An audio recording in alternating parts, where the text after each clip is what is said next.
Berikut ini perkembangan terkini Perang Rusia dan Ukraina hari ke-920 pada Sabtu, 31 Agustus 2024. Angkatan Udara Ukraina mengatakan Rusia meluncurkan 52 Shahed dari wilayah Kursk di seluruh Ukraina pada Jumat, 30 Agustus 2024, malam. Rusia juga menembakkan rudal balistik Iskander-M dari wilayah Voronezh dan 4 rudal anti-pesawat S-300 dari wilayah pendudukan Donetsk, seperti diberitakan Telegraph.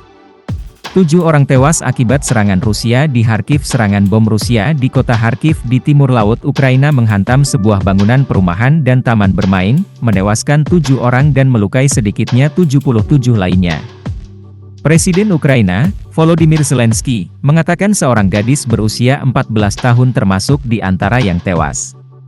Setidaknya, 7 orang tewas akibat serangan tersebut. Sekitar 20 orang yang terluka berada dalam kondisi parah, kata Gubernur Daerah, Olesny Hubov, Jumat.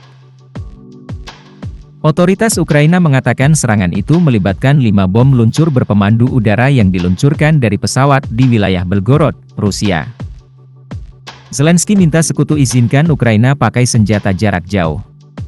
Presiden Ukraina, Volodymyr Zelensky, memperbarui seruannya kepada sekutu Barat untuk mengizinkan Ukraina menggunakan senjata jarak jauh Barat untuk menyerang pangkalan udara militer Rusia.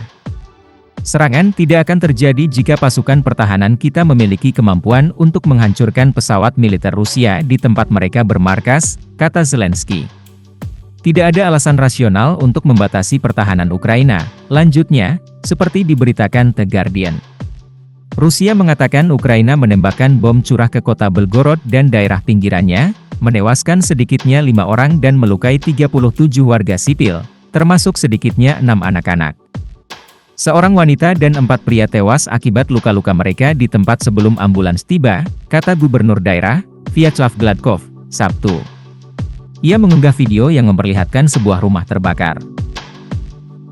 Kantor berita pemerintah Rusia, TASS, juga mengunggah foto-foto jalan di Belgorod yang dipenuhi puing-puing dan logam bengkok. Imbas jet F-16 jatuh, Zelensky pecat Kepala Angkatan Udara Ukraina. Zelensky memecat Kepala Angkatan Udara Ukraina sehari setelah terungkap bahwa jet F-16 yang baru saja dikirim jatuh selama seminggu, menewaskan pilotnya. Saya telah memutuskan untuk mengganti Komandan Angkatan Udara.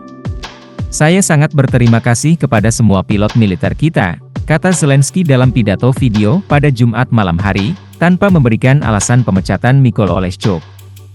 Zelensky berbicara tentang perlunya melindungi kehidupan mereka yang membela negara. Mariana Bezukla, anggota Komite Pertahanan Parlemen, sebelumnya mengklaim pesawat itu ditembak jatuh oleh tembakan kawan. Reuters mengutip seorang pejabat AS yang menyatakan pesawat itu tampaknya tidak terkena tembakan Rusia, dan kecelakaan itu mungkin disebabkan oleh kegagalan mekanis atau kesalahan pilot. Ukraina minta Mongolia tangkap Putin.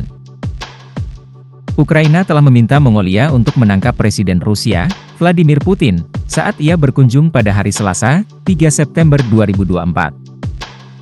Presiden Rusia tersebut akan melakukan perjalanan ke Mongolia, salah satu anggota Pengadilan Pidana Internasional, ICC. Sebelumnya, ICC telah mengeluarkan surat perintah penangkapan Putin atas deportasi ilegal anak-anak Ukraina.